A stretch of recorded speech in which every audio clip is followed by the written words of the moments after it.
من لساني يفقه قولي وسدد لساني واهدي به قلبي بجاه النبي والآل. اللهم علمنا ما ينفعنا وانفعنا بما علمتنا وارزقنا علما وعملا وفقها في الدين. آمين يا رب العالمين. Alhamdulillah. Ma'asyiral hadirin wal hadirat yang dimuliakan juga dirahmati oleh Allah Subhanahu wa taala. Alhamdulillah, kita bersyukur kepada Allah Subhanahu wa taala.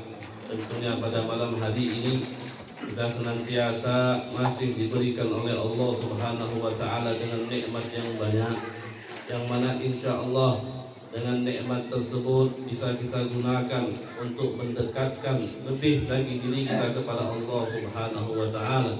Dengan nikmat tersebut kita bisa gunakan untuk kita mempelajari daripada ilmunya baginda Nabi besar Muhammad.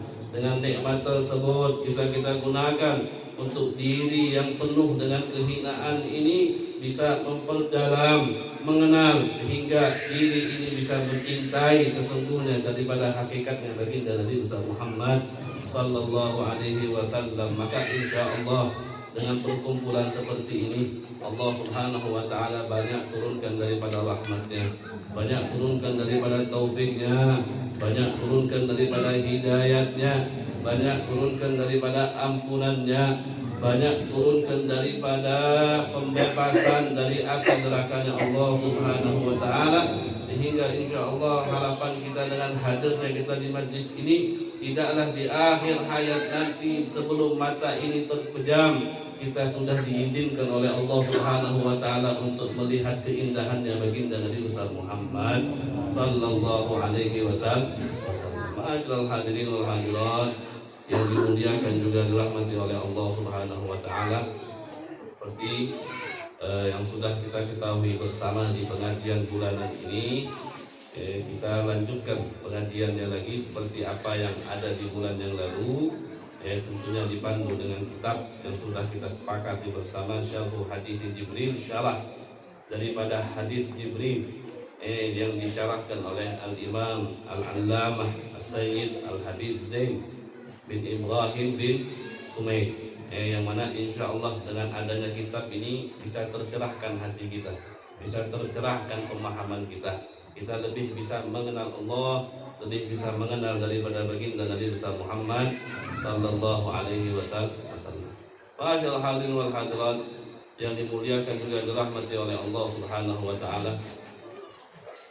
Kemarin sudah kita pelajari tentang dari apa yang dimaksud dengan asyhadatan, apa yang dimaksud dengan dua kalimat syahadat, yang mana sudah kita ketahui bersama bahwasannya dua kalimat syahadat itu adalah rukun pertama daripada rukun Islam.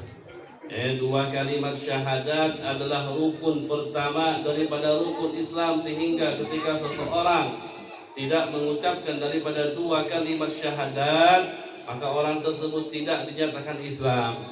Jika seseorang tersebut tidak dinyatakan Islam, maka solatnya tidak diterima oleh Allah, puasanya tidak diterima oleh Allah, zakatnya tidak diterima oleh Allah, hajinya pun juga tidak diterima oleh Allah. Bentuk apapun amal ibadah tersebut, ketika dia belum menyebutkan daripada dua kalimat syahadat, itu semua tidak diterima oleh Allah Subhanahu wa ta'ala. Walaupun orang yang kafir itu juga dituntut mereka untuk salat, dituntut mereka untuk puasa, dituntut mereka untuk zakat, dituntut mereka untuk haji, karena semuanya hamba Allah. Setiap semuanya hamba Allah itu Allah berikan daripada mereka tuntutan.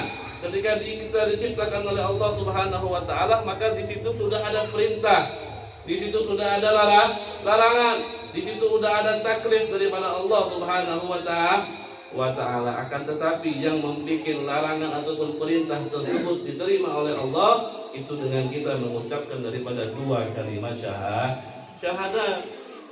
Walaupun orang kafir juga menerima hukuman dikarenakan mereka tidak salat. Seperti apa yang Allah Subhanahu wa taala bicarakan dalam Al-Qur'an, Allah katakan qalu,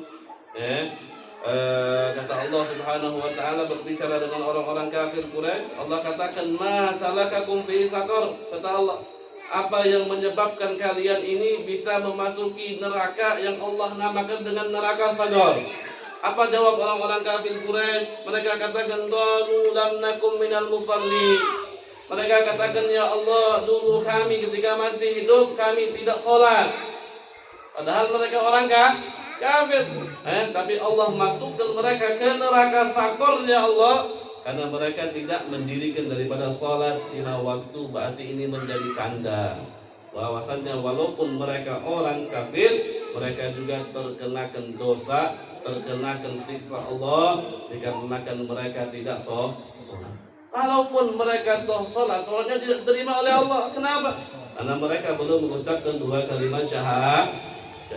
Ketika orang tersebut sudah mengucapkan daripada 2 kalimat syahadah, maka setiap daripada sisa rukun tersebut insya Allah bisa diterima oleh Allah Subhanahu wa ta'ala. Walaupun sholatnya, puasanya, hajinya, zakat tersebut tidak bisa menjadi penyebab kita masuk surganya Allah. Seperti apa yang sudah kita kaji kemarin, bahwasannya sholat tidak menjadi penyebab hamba masuk surga, puasa tidak menjadi penyebab hamba itu masuk surga, zakat tidak bisa menjadi penyebab daripada hamba itu masuk surga. Yang bisa menyebabkan kita semua masuk surga itu adalah rahmatnya Allah, kasih sayangnya Allah, anugerahnya Allah, fadlnya Allah. Itu semua yang bisa menyebabkan kita masuk surga. Akan tetapi dengan sholatnya kita, dengan puasanya kita, dengan zakatnya kita, dengan hajinya kita, dengan patuhnya kita kepada Allah, itu semua bisa menjadi penyebab seorang hamba mendapatkan daripada rahmatnya Allah, sehingga dengan rahmat tersebut kita bisa masuk surganya Allah Subhanahu wa ta'ala. Ma'asyiral hadirin wal hadirat yang dimuliakan juga dirahmati oleh Allah Subhanahu wa ta'ala. Kemudian di situ juga kita sudah kaji apa yang dimaksud dengan asyhadatan. Apa yang dimaksud dengan 2 kalimat syahadah. Kemarin juga sudah kita kaji apa yang terdapat, yang terkandung di dalam 2 kalimat syahadah. Seperti yang kita kaji kemarin sampai batas mana? I'lam anna syahadataini tadammanata jami'al aqaidil lati yalzamul mukallafa ma'rifatuha fi haqqillahi ta'ala wa rusulih. Sampai situ kita baca kemarin. Ketahuilah bahwasannya 2 kalimat syahadat, di dalam 2 kalimat syahadat tersebut tadammanata, terkandung di dalamnya apa yang terkandung di dalamnya, jami'al aqaidi, semua daripada akidah allati yalzamu, yang mana akidah tersebut diharuskan bagi seorang mukallaf. Apa yang diharuskan baginya terhadap akidah tersebut? Ma'rifatuha, kita harus mengetahui daripada semua akidah yang terkandung di dalam kalimat asyhadu an la ilaha illallah wa asyhadu anna muhammadan rasulullah fi haqqillah ta'ala wa rusulih, di dalam haknya Allah, juga di dalam haknya rasul ataupun utusannya Allah. Wa hiya khamsuna aqidatan, yang mana itu semua ada 50 akidah. Ihda wa arba'una fi haqqihi ta'ala, 41 daripada akidah yang wajib kita ketahui itu ada di dalam haknya Allah. Ishruna minha wajibah. Nah ini nanti kita teruskan. Ini nanti kita teruskan lagi. Seperti apa yang kita janjikan kemarin, bahwasannya di pertemuan malam hari ini sedikit nanti kita akan bahas apa itu yang dinamakan dengan Ahlus Sunnah wal Jamaah. Karena tidak elok sekali, tidak pantas sekali ketika kita mempelajari tentang tauhid ataupun akidah yang dipelopori, yang diayomi, yang dikenalkan oleh Ahlus Sunnah wal Jamaah, tapi kita sendiri tidak tahu sejarahnya Ahlus Sunnah wal Jamaah. Sebelum kita mempelajari ini lebih lanjut, maka lebih baik kita mengetahui dulu apa yang dimaksud dengan Ahlus Sunnah wal Jamaah. Makanya coba didengarkan, didengarkan dengan seksama, Apa yang perlu dicatat. Karena ini kita ambil dari beberapa kitab, kita rangkum, nggak ente dapatkan di tempat lain. Jadi jangan disia-siakan. Sebelum kita mengetahui atau mempelajari apa yang dimaksud dengan Ahlus Sunnah wal Jamaah, tentunya nama daripada Ahlus Sunnah wal Jamaah itu di zaman pertama juga di zaman kedua itu belum ada istilah nama Ahlus Sunnah wal Jamaah. Di tahun yang pertama, yang kedua itu belum ada namanya Ahlus Sunnah wal Jamaah. Kenapa belum ada namanya Ahlus Sunnah wal Jamaah? Karena pada saat itu Ahlus Sunnah wal Jamaah itu adalah mayoritas. Pemahaman akidahnya itu pengikutnya paling terbanyak. Karena seseorang yang mayoritas itu tentunya tidak perlu dengan nama. Yang perlu nama itu minoritas.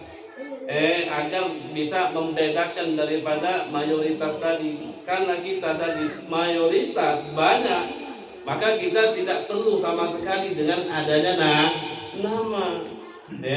Yang minoritas ini yang butuh nama. Makanya pada zaman pertama muncul daripada nama-nama minoritas ini ketika ada beberapa kaum yang mana mereka tidak menerima daripada hukumnya Sayyidina Ali bin Abi Thalib.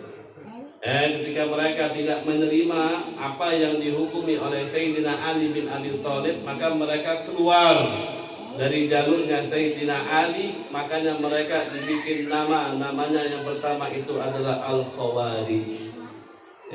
Nama yang pertama itu adalah Al-Khawarij.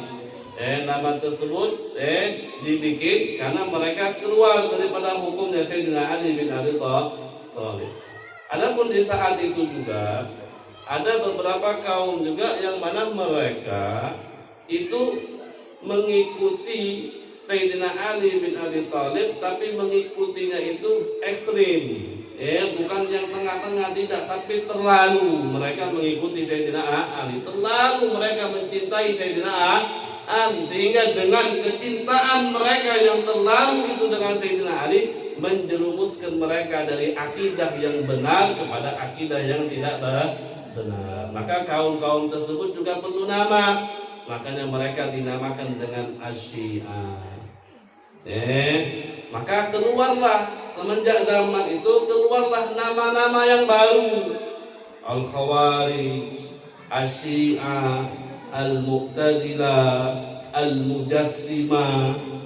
Keluarlah nama-nama yang baru yang mereka keluar daripada akidah yang mayoritas ini. Keluar daripada akidah yang mayoritas. Dan pada saat itu akidah kita Ahlus Sunnah wal Jamaah, sebelum dinamakan dengan Ahlus Sunnah wal Jamaah, kita sudah punya nama. Namanya itu yang pertama disebut Al-Munazzihah. Ahlus Sunnah wal Jamaah namanya pertama itu Al-Munazzihah. Al-Munazzihah atau Al-Mutsabbitah. Nama pertama kita. Al-Munazzihah itu apa? Orang-orang yang membersihkan Allah dari sifat-sifat yang tidak layak bagi Allah Subhanahu wa ta'ala. Atau Al-Mutsabbitah. Mutsabbitah itu yang menetapkan kepada Allah sifat-sifat yang hanya layak dipakai oleh Allah Subhanahu wa ta'ala.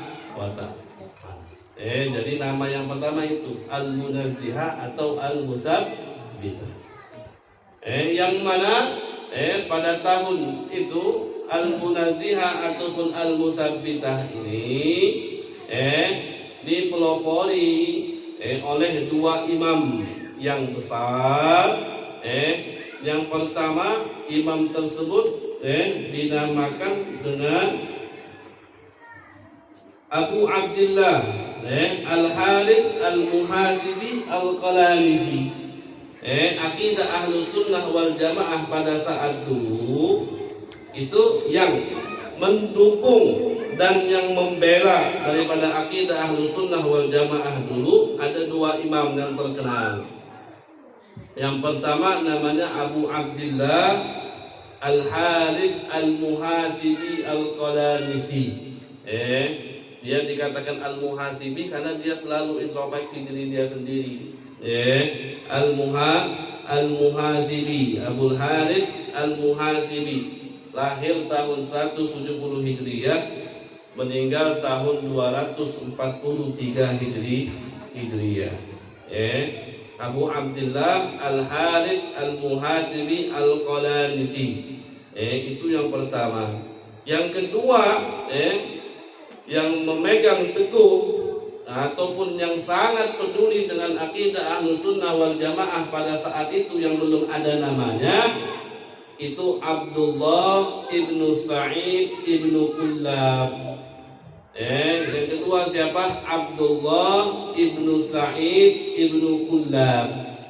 Ini jadi dua ulama ini adalah dua orang yang memang memegang teguh, yang mendukung penuh, yang peduli betul dengan akidah Ahlus Sunnah wal Jamaah yang ada di zaman tersebut. Terutama Abdullah ibnu Sa'id ibnu Kullab. Abdullah ibnu Sa'id ibnu Kullab ini dia punya karangan lebih dari 200 kitab. Akan tetapi sayang sekali karangan yang 200 lebih kitab itu hancur. Makanya tidak ada sampai pada saat ini. Abdullah ibnu Sa'id ibnu Kullab. Nah itu dulu. Jadi Ahlus Sunnah wal Jamaah pada tahun kedua dan kedua itu belum mempunyai daripada nama sama sekali. Namanya paling Al-Munazzihah sama Al-Mutabbidah saja namanya. Maka yang minoritas ini ketika mereka membawa daripada akidah yang baru, maka mereka perlu dengan nama. Makanya dinamakan Al-Khawarij, dinamakan dengan Syiah, dinamakan dengan Mu'tazilah, dinamakan dengan Al-Mujassimah dan yang lain-lain. Al-Hasyawiyah, banyak sekali daripada akidah-akidah yang baru muncul pada saat itu. Maka semakin semaraknya akidah-akidah yang baru itu banyak bermunculan, makanya ulama-ulama Ahlus Sunnah wal Jamaah pada saat itu mereka sepakat untuk membuat nama. Jadi kita ini harus ada nama. Yang mana nama ini untuk membedakan mana akidah yang benar, mana akidah yang tidak benar. Maka dibikinlah nama tersebut dengan nama Ahlus Sunnah wal Jamaah. Adapun Ahlus Sunnah wal Jamaah ini memang terkenalnya itu dianut oleh Al-Imam Al-Asy'ari dan juga Al-Imam Al-Maturidi. Tapi apakah akidah Ahlus Sunnah itu adalah akidah kepunyaannya Imam Al-Asy'ari? Atau akidah Ahlus Sunnah itu adalah akidah yang dibawa oleh Al-Imam Al-Maturidi? Tidak. Tidak seperti itu. Tetapi kenapa ketika kita sebutkan akidah Ahlus Sunnah wal Jamaah yang dikenal itu dua orang ini? Karena memang dua orang ini pada zamannya itu adalah dua orang yang sangat peduli sekali dengan akidah Ahlus Sunnah wal Jamaah, apalagi Al-Imam Abul Hasan Al-Asy'ari. Kepeduliannya terhadap akidah Ahlus Sunnah wal Jamaah itu pada saat itu dia sangat peduli, sampai di setiap pengajian orang-orang Mu'tazilah itu beliau hadiri, beliau debati orang-orang Mu'tazilah tersebut, sampai mereka itu nutup pelang. Kalau ada yang namanya Abul Hasan Al-Asy'ari tidak boleh datang ke majlis kita. Saking pedulinya dengan akidah Ahlus Sunnah wal Jamaah, padahal akidah Mu'tazilah pada saat itu akidah yang kuat, karena Mu'tazilah pada saat itu didukung oleh beberapa penguasa pada saat itu. Ketika munculnya Imam Abul Hasan Al-Asy'ari, beliau datang di setiap majlisnya, beliau komentari daripada imam-imam penganut daripada akidah Mu'tazilah, dan imam tersebut tidak bisa menjawab dari apa yang ditanya oleh Imam Abul Hasan Al-Asy'ari, maka mereka sudah semakin malu dengan munculnya Imam Al-Asy'ari. Jadi akidah Ahlus Sunnah secara tidak langsung di dalam metodologi berpikir itu memakai caranya Imam Abul Hasan Al-Asy'ari dan juga Abu Mansur Al-Maturidi. Tapi bukan dengan adanya akidah Ahlussunnah wal Jamaah terus ada pertanyaan, terus sahabatnya mazhabnya apa? Sahabat akidahnya apa? Apakah akidah sahabat itu adalah akidah yang benar? Sama saja. Sama saja. Sayang saja dulunya memang kita belum butuh dengan nama. Pada saat dulu kita tidak butuh dengan nama. Karena di saat zamannya sahabat itu belum ada daripada akidah-akidah yang menyimpang. Akidah-akidah itu datang ketika akhir di zamannya Sayyidina Ali bin Abi Thalib. Maka di zaman sahabat tidak perlu ada sebutan-sebutan yang seperti itu. Jadi kalau kita mau katakan apakah akidah Ahlussunnah wal Jamaah itu adalah akidahnya sahabat, iya. Akidah Ahlussunnah wal Jamaah itu adalah akidahnya para sahabat. Akidah Ahlussunnah wal Jamaah itu adalah akidahnya Imam Syafi'i. Akidah Ahlussunnah wal Jamaah itu adalah akidahnya Imam Junaid. Akidah Ahlussunnah wal Jamaah itu adalah akidahnya Al-Imam Al-Ghazali. Terserah kita mau katakan itu punya siapa. Yang penting akidah Ahlussunnah wal Jamaah itu adalah akidah yang paling benar. Kemudian maka di situ butuhlah dengan nama. Makanya dinamakan dengan Ahlussunnah wal Jamaah. Oleh karena itu dinamakan dengan sebutan Ahlussunnah wal Jamaah. Nah, adapun di dalam pengertian lafaz Ahlussunnah wal Jamaah, di sini ada dua pengertian. Kalau kita mau mengetahui apa itu maksud, apa itu makna daripada Ahlussunnah wal Jamaah. Ahlussunnah wal Jamaah itu adalah kata tentunya yang terdiri dari 3 kalimat. Kata yang terdiri dari 3 kalimat. Ada kata ahlun, ada kata as-sunnah, ada kata al-jamaah. Terdiri dari 3 kalimat. Ahlun, as-sunnah, al-jamaah. Nah, adapun kalimat ahlun ini dalam bahasa sebagaimana disebutkan di dalam kitab Al-Kulliyah karangannya Al-Imam Abul Baqa Al-Kafawi. Di dalam kalimat ahlun ini mempunyai beberapa makna. Ahlun itu bisa dinamakan dengan keluarga.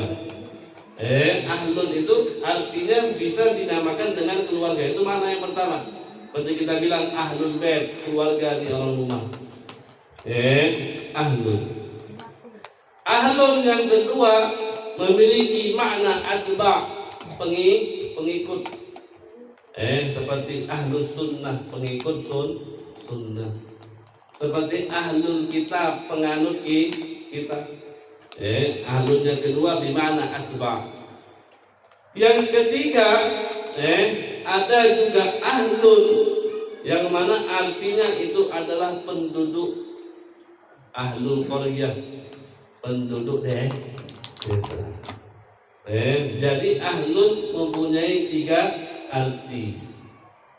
Diambil dari kitab Al-Kulliyat li Abil Baqa Al-Kafawi.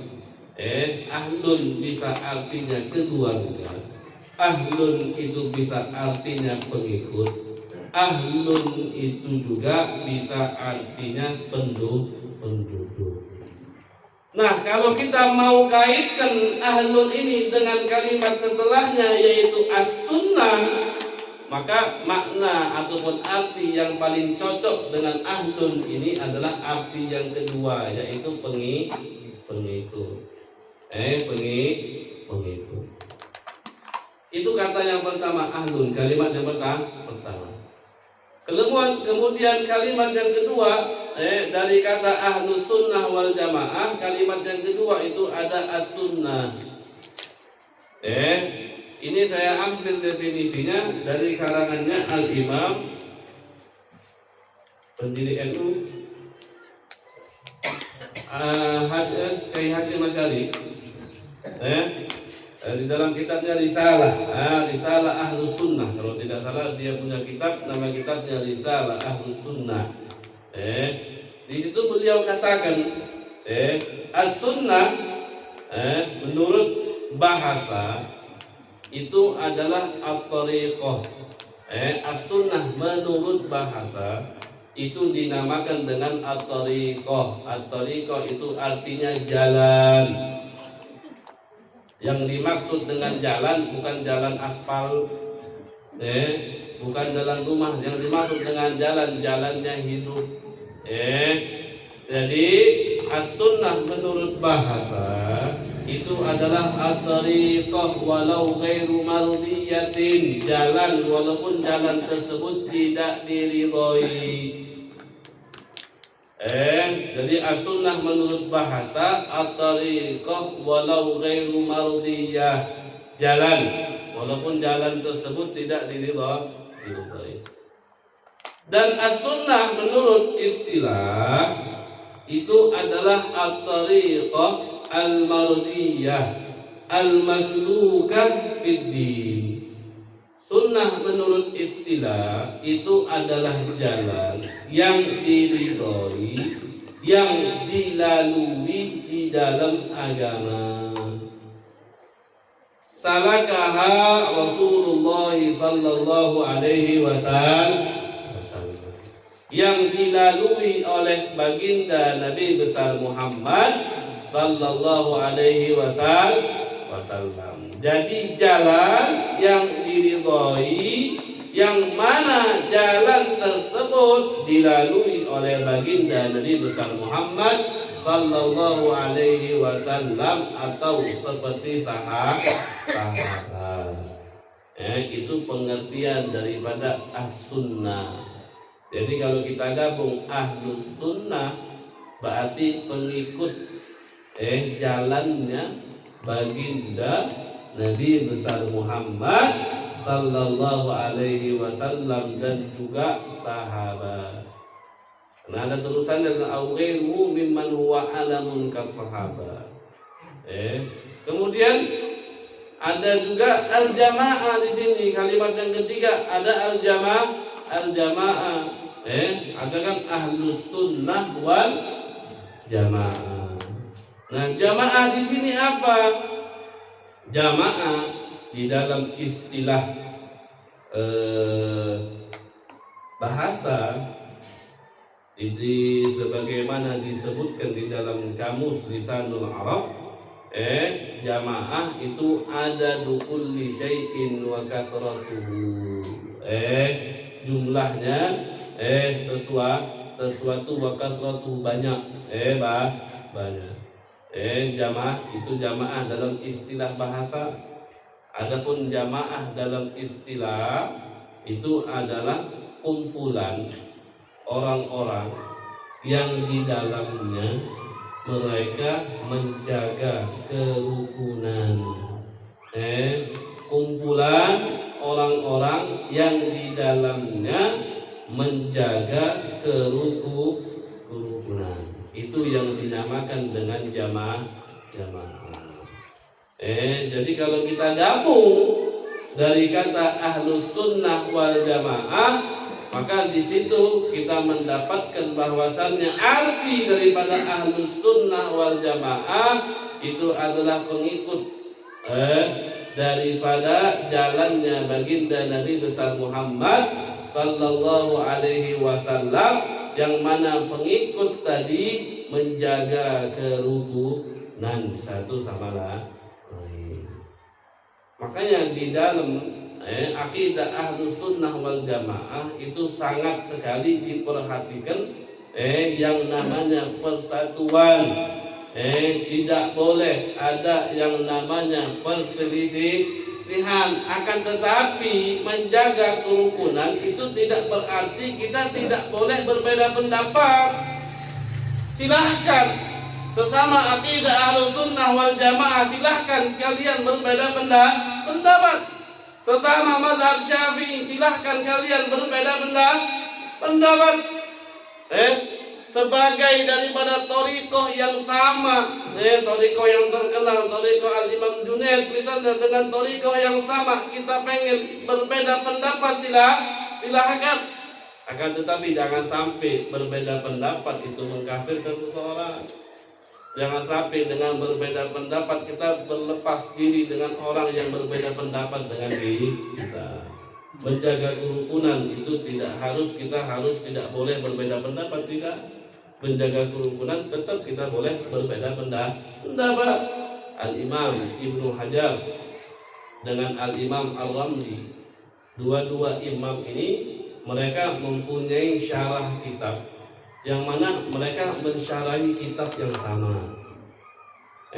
Al-Imam Nawawi itu mempunyai kitab di dalam fikih dinamakan dengan kitab Minhajul Talibin.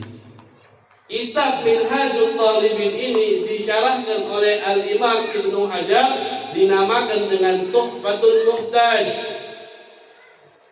Juga kitab Minhajul Talibin ini disyarahkan oleh Al-Imamul Ghamdi, dinamakan dengan Nihayatul Muhtaj. Syarah kitab yang sama, akan tetapi di dalam syarah dua imam ini mempunyai perbedaan pendapat sebanyak 2000 pendapat perbedaan. Dengan syarah kitab yang sama. Berbeda pendapat. Begitupun juga Al-Imamul Syafi'i, Al-Imamul Hanafi, Al-Imamul Maliki, Al-Imamul Hambali, semua daripada mereka itu mempunyai pendapat yang berbeda.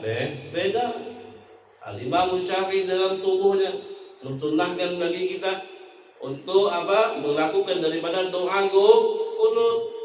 Maka di dalam fikih kunut itu termasuk daripada ab'adus shalah, yang mana kalau sekiranya itu kita tinggalkan, disunnahkan bagi kita untuk melakukan daripada sujud sahwi, karena dia termasuk daripada ab'adus shalah. Menurut Al-Imamul Hanafi, kunut itu tidak disunnahkan.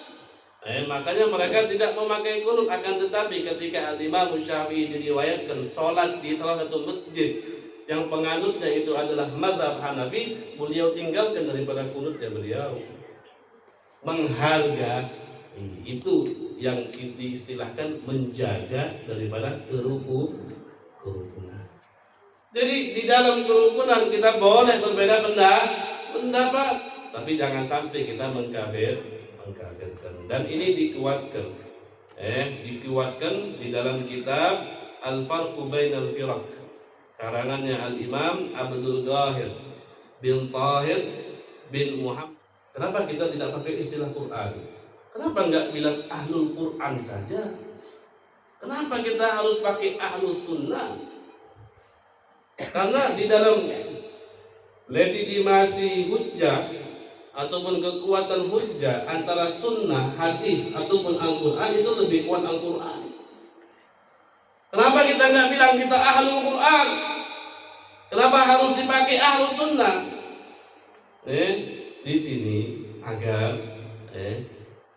menandakan bahwasannya kita dengan as-sunnah saja yang kekuatan hujjahnya itu lebih kecil daripada Al-Quran, itu kita pakai, apalagi Al-Quran.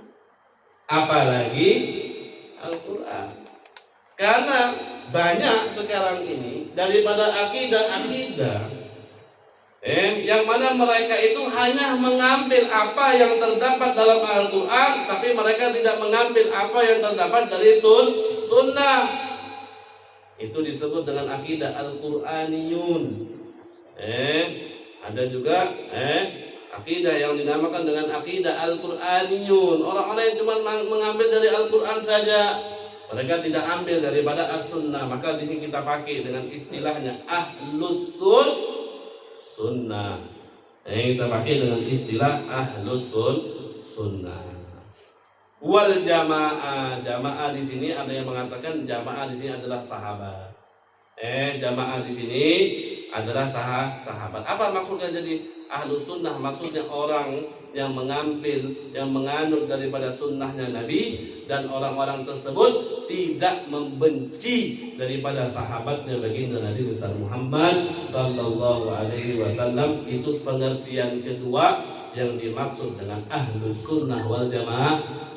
Yang kedua dari Ahlus Sunnah wal Jamaah, orang yang menganut daripada sunnahnya Nabi, dan mereka kelompok orang-orang yang tidak membenci daripada sahabatnya baginda Nabi besar Muhammad sallallahu alaihi wasallam. Karena tentunya banyak sekali sekarang orang-orang yang membenci daripada sahabat baginda Nabi besar Muhammad sallallahu alaihi wasallam. Bahkan bukan hanya membenci, akan tetapi mereka mengkafirkan daripada sahabat-sahabat tercintanya baginda Nabi besar Muhammad sallallahu alaihi wasallam. Makanya kita memakai istilah Ahlus Sunnah wal Jamaah adalah mereka kelompok yang sesuai dengan sunnahnya Nabi, dan mereka kelompok orang-orang yang tidak membenci sahabatnya baginda Nabi besar Muhammad sallallahu alaihi wasallam. Kira-kira sampai di sini paham? Insyaallah. Insyaallah itu menunjukkan arti dua, berarti ya. Berarti insyaallah itu artinya dua. Insyaallah paham, insyaallah tidak.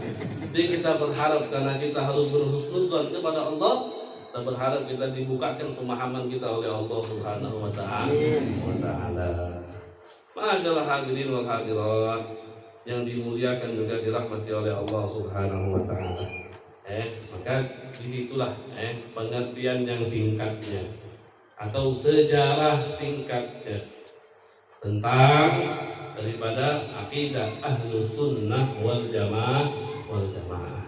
Jadi paling tidak kita sudah sedikit banyaknya tahu bagaimana dulu akidah Ahlus Sunnah wal Jamaah.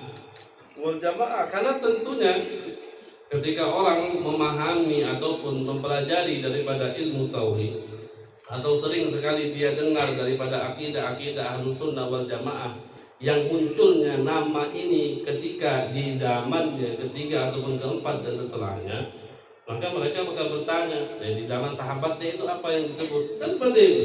Di zaman sebelum sahabat itu bagaimana jadinya? Apakah mereka mempunyai nama sebelum ini? Apakah akidah mereka sesuai dengan akidahnya Ahlus Sunnah wal Jamaah? Nah, dengan kita belajar ini kita sudah paham, kita sudah tahu, bahkan kita sudah bisa menjawab daripada pertanyaan sebagian orang. Dan juga kalau dulu Ahlus Sunnah wal Jamaah di zaman Abdul Hasan Al-Asy'ari dan setelahnya itu terkenal ini adalah akidah yang benar. Ahlus Sunnah wal Jamaah ini adalah akidah yang benar. Baru sekarang ini di tahun-tahun 100 tahun terakhir ini sudah banyak sekali pemikiran-pemikiran yang sudah mau merubah atau memberikan pemikiran kepada seseorang itu bahwasannya akidah Ahlus Sunnah wal Jamaah itu bukan akidah yang benar. Makanya sering kita bilang, akidah inti apa? Akidah saya adalah akidah salaf. Akidah saya adalah akidah salaf. Ada juga yang mengatakan yang lain. Maka insya Allah dengan kita belajar ini kita bisa memantapkan akidah kita.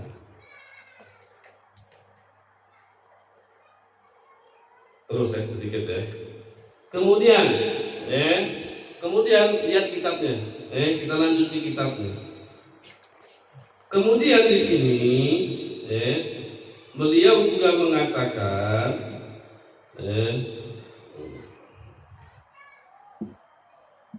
apa tadi? Wa hiya khamsuna aqidatan ihda wa arba'una fi haqqihi ta'ala isyruna minha wajibatun la yutasawwaru fil aqli adamuha wa isyruna mustahilatun la yutasawwaru fil aqli wujuduha wa wahidatun jaizatun yutasawwaru wujuduha wa adamuha. Maka di dalam akidah yang wajib untuk kita, patut untuk kita, lazim bagi kita pelajari, itu ada 50 akidah. Yang mana 50 akidah ini 41-nya di dalam haknya Allah dan 9-nya di dalam hak daripada Rasul ataupun utusan-utusannya Allah Subhanahu wa ta'ala. Yang mana di dalam akidah yang diwajibkan bagi kita tahu di dalam haknya Allah itu terbagi menjadi 3. Ada yang wajib, ada yang jaiz, ada yang mustahil. Akan tetapi 3 ini sebelum kita rinci ada bagiannya dulu. Kalau kita belajar di dalam ilmu mantik juga atau di dalam tauhid yang lebih dalam, atau sering kita dengar ada yang dinamakan dengan hukum akli. Ada yang dinamakan dengan hukum akli, ada hukum adli, ada hukum wad'i atau hukum syar'i, ada hukum adah. Hukum akli, hukum yang ditetapkan dengan akal ini, itu dinamakan dengan hukum akli. Atau dalam istilahnya itsbatu amrin li amrin au nafyuhu anhu. Menetapkan perkara dengan perkara yang lain atau menafikan perkara dengan perkara yang lain. Itu dinamakan dengan hukum akli. Nah, hukum akli ini terbagi menjadi 3. Ada wajib, ada jaiz, ada juga mustahil. Langsung saja. Isyruna minha wajibah. Yang wajib ini ada 20. Yang wajib ini ada 20. La yutasawwaru fil aqli adamuha. Apa sifat wajib itu? Sifat wajib itu yang tidak tergambar di dalam akal kita, tidak adanya itu. Berarti apa? Harus ada. Sifat wajib ini sifat yang harus ada bagi zatnya Allah Subhanahu wa ta'ala. Apalagi sifat wujud. Sifat wujud itu adalah sifat pertama yang harus ada di dalam zatnya Allah. Misal, nama antum siapa? Ridwan. Orangnya nggak ada, sama sekali nggak ada orangnya. Kalau kita mau bilang Ridwan itu orangnya seperti apa sih? Panjang nggak orangnya, pendek nggak orangnya, kulitnya bagaimana ini Ridwan? Pendengarannya seperti apa, penglihatannya seperti apa. Kira-kira sifat-sifat yang mau kita taruhkan kepada Ridwan ini ketika orangnya nggak ada, bisa atau tidak? Nggak bisa. Nggak bisa. Makanya wujudnya Allah sebelum sifat-sifat yang lain, wujudnya itu harus ada. Sebelum kita letakkan daripada Allah itu adalah Sami, Allah Basir, Allah Mutakallim dan yang lainnya, Baqa, Mukhalafah lil Hawadith dan yang lainnya, maka wujud ini harus ada. Makanya Allah Subhanahu wa ta'ala wajibun wujud. Dengan keberadaannya Allah, adanya Allah, maka baru bisa kita sifatkan Allah dengan sifat-sifat yang lain. Maka yang dinamakan dengan wajib tadi apa? La yutasawwaru fil aqli adamu. Yang tidak tergambar di dalam akal itu ketidakadaannya. Berarti kan kalau tidak tergambar di dalam akal yang tidak tergambar di dalam akal ketiadaannya, berarti itu harus ada. Berarti harus ada. Wa isyruna mustahilatun, dan 20 sifat yang mustahil bagi Allah. Apa maksud mustahil? La yutasawwaru fil aqli wujuduha, tidak tergambarkan di dalam akal adanya. Gak mungkin Allah itu punya sifat yang seperti ini. Gak mungkin Allah tersebut muwafaqatul lil hawadits, Allah cocok sama sesuatu hal yang baru. Mungkin atau tidak? Tidak mungkin. Mumasalatuhu lil hawadis, sama dengan sesuatu hal yang baru, mungkin atau tidak? Tidak mungkin. Maka itu ditamakan dengan mustahil. Wa wahidatun jaizatun yutasawwaru fi wujuduha wa adamuha. Dan yang satu itu adalah sifat jaiznya Allah, yang mana sifat jaiz ini tergambarkan di dalam akal kita adanya dan tidak ada. Kira-kira kalau Allah Subhanahu wa ta'ala mau hidupkan beliau ini 1000 tahun, mungkin atau tidak? Mungkin. Allah misalnya, jangan kebalikan, mungkin ya sudah, ini sifat jaiznya Allah Subhanahu wa ta'ala. Allah mau berikan yang satu rezeki, yang satu tidak, mungkin atau tidak? Mungkin, boleh atau tidak, boleh. Itu yang dinamakan dengan sifat jaiz. Wasifatul wajibatu tanqasimu ila arba'ati aqsamin. Dibagi lagi. Sekarang ini pembagian itu hanya untuk membuat kita lebih mudah saja untuk paham. Dan sifat yang wajib itu terbagi menjadi 4. Nafsiyah, ada sifat yang dinamakan dengan nafsiyah. Kalau itu pakai terjemahannya ada. Di bahasa Arab itu juga ada. Di catatan kakinya ada apa? Ada definisinya. Nafsiyah itu apa? Nafsiyah itu adalah ma la tu'dal wa la tu'rad dzatul haq subhanahu illa biha. Sesuatu yang tidak tampak atau yang tidak diketahui zatnya Allah kecuali dengan itu. Wujud tadi, wujud. Nafsiyah itu adalah sifat wujudnya Allah. Kita nggak bakal bisa tahu atau tidak bakal tampak zatnya Allah kecuali dengan adanya wujud Allah Subhanahu wa ta'ala. Maka itu dinamakan dengan nafsiyah. Yang kedua, salbiyah. Salbiyah ini salabat ain nafat anillahi ta'ala naga'is la taliqu bijalali. Sifat-sifat yang menafikan kekurangan dari Allah. Menafikan kekurangan dari Allah. Makanya sifat salbiyah itu terbagi menjadi 5. Ada qidam, ada baqa, ada mukhalafatuhu lil hawadis, ada qiyamuhu bi nafsihi, ada wal wahdaniyah. Ini yang dinamakan dengan sifat salbi. Menafikan kekurangan, mentiadakan kekurangan daripada Allah Subhanahu wa ta'ala. Nanti kalau kita pelajari setelahnya, maka sifat-sifat yang salbi ini didahului dengan perkataan Adam. Kalau nanti kita pelajari lagi, itu didahului dengan kata tidak dulu.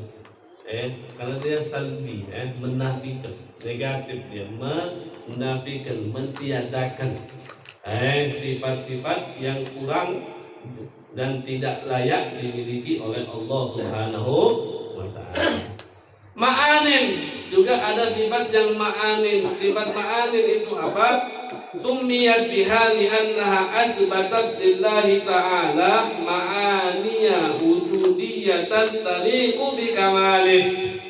Sifat ma'anin itu adalah sifat yang menetapkan di dalamnya makna ataupun sifat-sifat wujud bagi Allah Subhanahu wa ta'ala yang cocok dengan kesempurnaan Allah. Yang menetapkan di dalamnya sifat-sifat wujud. Ketika orang itu ada, tentunya di situ harus ada alamah ataupun tanda-tanda bahwasannya orang ini ada. Kan seperti hayyan, hidup nih orang, mendengar ini orang, melihat ini orang, mempunyai kemampuan ini orang. Itu kan tanda-tanda daripada sifat ada. Maka ma'anin itu seperti itu, menetapkan dari Allah Subhanahu wa ta'ala sifat-sifat wujudiyah. Sifat-sifat wujudiyah taliqu bi kamalihi, yang pantas, yang cocok untuk kesempurnaan Allah Subhanahu wa ta'ala. Maka sifat wujudi ma'ani ini seperti al-qudrah, al-iradah, al-ilm, al-hayah, as-sama', al-basar, al-kalam. Tapi sifat tersebut menempelnya ke zatnya Allah. Menempelnya ke zatnya Allah. Allah mendengar, itu menempelnya ke zatnya Allah, bukan arti mendengar Allah mempunyai telinga, tidak. Allah melihat, itu sifat melihat menempelnya ke zatnya Allah, bukan dalam arti Allah itu melihat mempunyai mata seperti kita, itu tidak. Nah, itu yang kita pahami seperti itu. Makanya sifat ataupun makna ini sesuatu sesuatu hal yang abstrak, sebenarnya sesuatu hal yang abstrak. Kemudian yang keempat bagiannya itu adalah maknawiyah. Maknawiyah itu cuma sebagai nisbah saja terhadap sifat-sifat yang ma'ani yang sebelumnya. Karena Allah itu kuasa, maka Allah juga maha berkuasa. Karena Allah itu mendengar, maka Allah juga maha mendengar. Dan seterusnya. Nafsiyah wahidah, maka sifat nafsi itu ada satu, wahiyah al-wujud. Mungkin ini nanti kita teruskan di pengajian yang akan datang. Di sini kita teruskan nanti di pengajian yang akan datang, kita hentikan di sini karena insya Allah bagaimana insya Allah kita bakal ringkas tadi bisa cukup untuk kita pahami nanti di dalam sifat 20. Tamam. Silahkan. Kiranya ada yang bertanya, silahkan. Bersama Nabi, melihat atau dilihat oleh Nabi besar Muhammad Sallallahu Alaihi Wasallam, wa mata alal iman, dan mereka meninggal dalam keadaan beriman kepada baginda Nabi besar Muhammad Sallallahu Alaihi Wasallam. Itulah yang dinamakan dengan sahabat.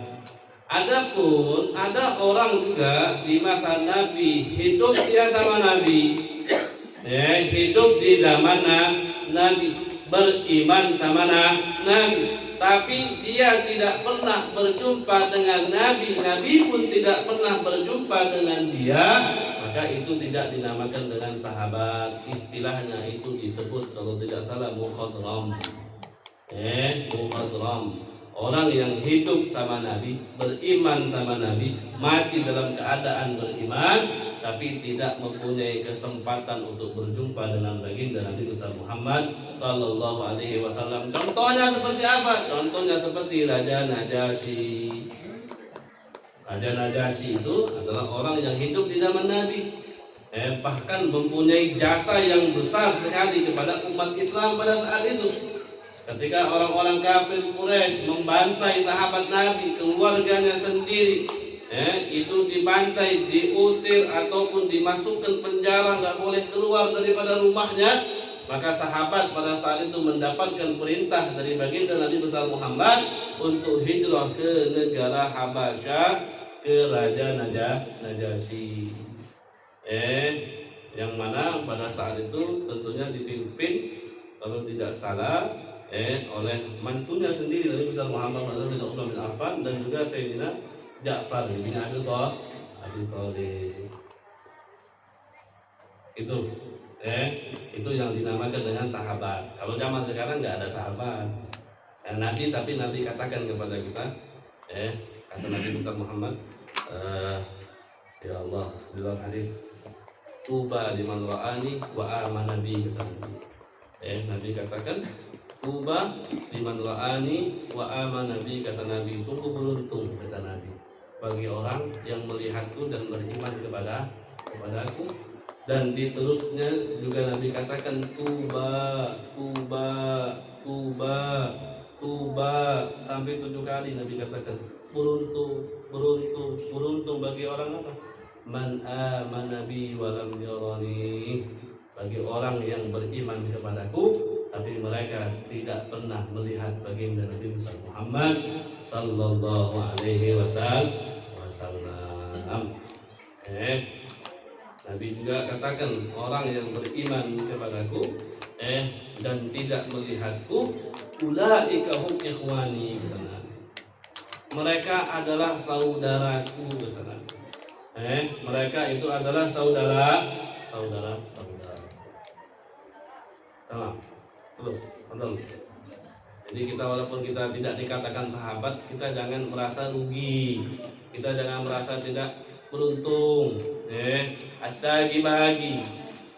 Zat yang memberi kemuliaan bagi sahabat itu masih ada Allah Subhanahu wa ta'ala. Allah bisa berikan kemuliaan yang Allah berikan kepada sahabat, Allah berikan kepada kita.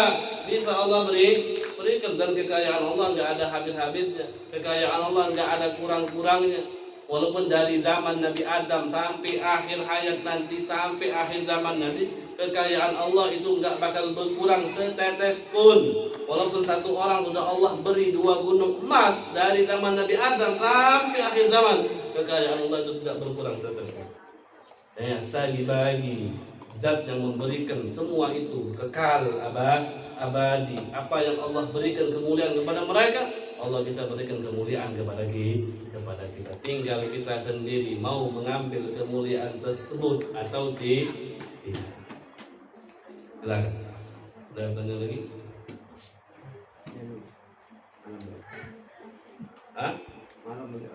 Sudah.